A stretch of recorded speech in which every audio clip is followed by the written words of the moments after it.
when they speak, they're going to come with their former government rhetoric. But perhaps, Madam Speaker, if they were a more effective opposition, if indeed some of the things that they claim to have happened, which I have no evidence that they did, then perhaps they would not have happened.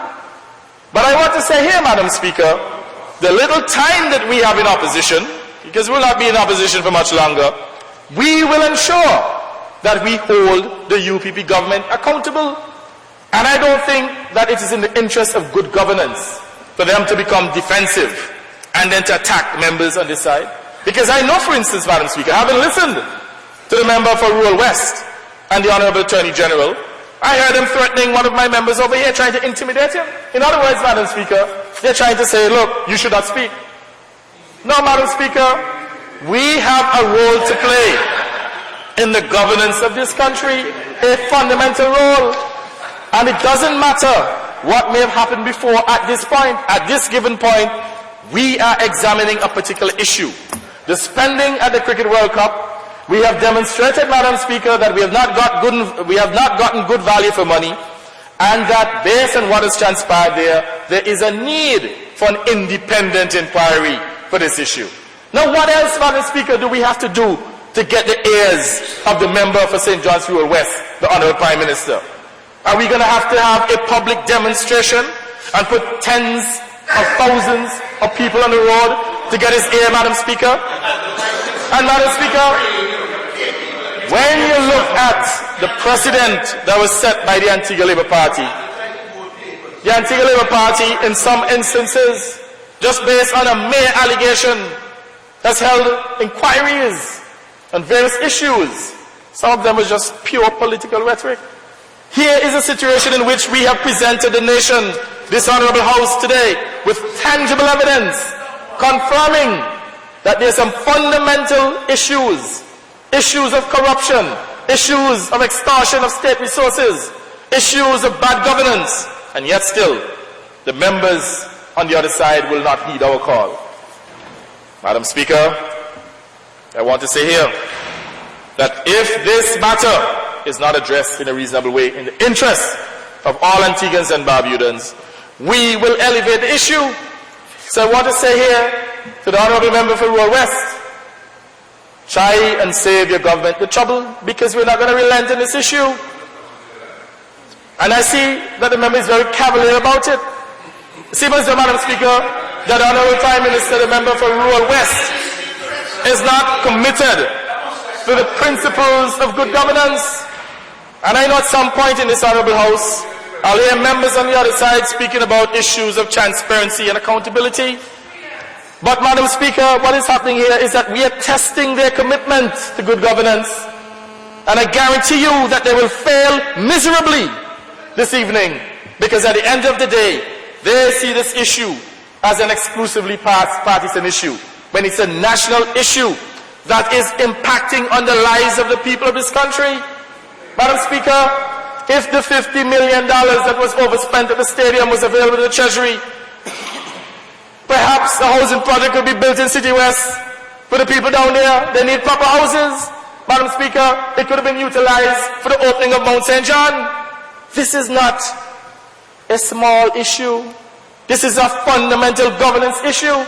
And I just hope that the Honourable Member for St. John's Rural West will stop treating this issue in a frivolous way, and to understand that if indeed he is committed to the issues of transparency and accountability, that he will do something about it.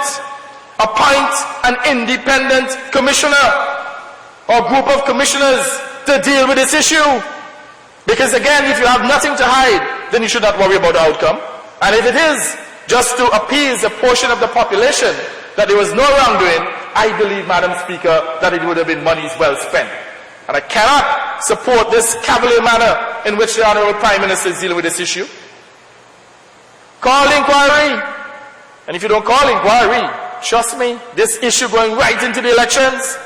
Because, you know, Madam Speaker, I half suspect that they are perhaps worried about dealing with this issue because it is indicative of corruption within the UPP. And notice I said indicative. And I want to say here that we will not be guided by the actions or the inaction of members of the UPP. So, by ignoring this call for an independent inquiry to the issue, it will not go away. And let me say this too. When we win the next general elections, we will call inquiry. And I also want to say it here. You may be better advised, through you, Madam Speaker, duty to do it. You may be better advised to call the inquiry now and manage it. Because when we call it, when we win the next general elections, rest assured, Madam Speaker, heads will roll. Heads will roll. It's $50 million we're talking about here. That was overspent at the stadium. Now, Madam Speaker, in summing up, I want to say here, or I want to reiterate the call for a public inquiry into the spending at Sir Vivian Richards Stadium, and I'm calling upon the UPP government, the Honorable Prime Minister and his ministers, to do so, not necessarily because of our call, but to do so, Madam Speaker, in the interest of transparency and accountability, in the interest of good governance. And let me say this to Madam Speaker, we have had several pickets on several occasions. We have had up to 200, 300 people on the road. And you have to understand a picket, not a march, not a public demonstration, a picket. And during the hours, Madam Speaker, when people have to work, and if that is not demonstrable of public interest in this issue, why, Madam Speaker, isn't this member, the Honourable Member for Rural West, responding to the request? And I want to say, you ignore this issue at your own peril. And I hope that the people of this country are listening. And I hope that they will listen very keenly. And I want to say to the nation, tune out when they talk about farmer government. The LP not in power now. But what they normally do, Madam Speaker, when you put their stewardship on their microscope, they run to the farmer government rhetoric. Farmer government, you're all in power for 4 years. The farmer government you're telling us about. Madam Speaker, I serve in government. At no point did I mention anything about farmer PLM government. So I want to tell you on the other side, we're not accepting the farmer government rhetoric today. Give an account of your stewardship. Tell us about your role in this ripoff, which has been the single largest ripoff in the history of this country. Tell us about that. And Madam Speaker, in closing, I just want to say here too, that there are other issues in terms of full transparency and the open and equitable distribution of government's procurement contracts to avert distortion of competition. Make sure that you put systems in place so that the entire population can benefit. Not that you're going to choose a few friends and cronies and allow them to make millions of dollars when you have others out there who are more capable, who are excluded. Put systems in place so that you have a more efficient governance framework, a more efficient government, better management of public resources, and as a consequence, more resources available to the people of this country, including the poor and the vulnerable. With those words, Madam Speaker, I thank you very much. Thank you, sir.